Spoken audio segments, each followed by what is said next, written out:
Budget పై hot comments చేశారు BJP MLA Eleti Maheshwar Reddy. ఆర్థిక మంత్రి బట్టి విక్రమార్క మూడోసారి మోసపూరితమైనటువంటి బడ్జెట్ ను ప్రవేశపెట్టారంటూ ఆరోపించారు.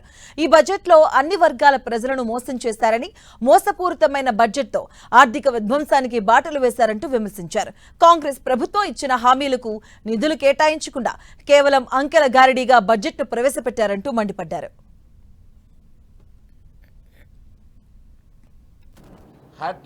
చీటింగ్ బడ్జెట్ని ప్రవేశపెట్టిన బట్టి విక్రమార్క గారు మరొకసారి తెలంగాణ రాష్ట్ర ప్రజల్ని మోసపూరితమైనటువంటి బడ్జెట్తో చీటింగ్ బడ్జెట్ని ప్రవేశపెట్టడం జరిగింది.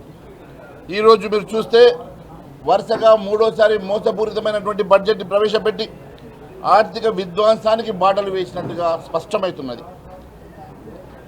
ఓటేసి గెలిపించినటువంటి ప్రజానీకాన్ని, అన్ని వర్గాల ప్రజల్ని మోసం చేసినటువంటి బట్టి విక్రమార్క గారి బడ్జెట్ ఇది ఒక హామీల ఎగవేతల బడ్జెట్ అని స్పష్టమవుతున్నది. ఇచ్చిన హామీల అమలుకు అవసరమైన నిధులు కేటాయించినటువంటి ఈ బడ్జెట్ ఇది చీటింగ్ బడ్జెట్, ఇది అప్పుల కుప్పగా ఉన్నటువంటి బడ్జెట్, ఇది ఎండమావి బడ్జెట్, ఇది పూర్తిగా మాయల ఫకీర్ల బడ్జెట్, ఇది అభూత కల్పన బడ్జెట్, అంకెల గారిళ్ల బడ్జెట్, మాయ చేసేటువంటి ఒక బడ్జెట్గా స్పష్టమవుతున్నది. ఊహాజనిత అంచనాలతో మొత్తం అప్పులెన్నో చెప్పని అప్పులను దాచే బడ్జెట్గా స్పష్టమవుతున్నది.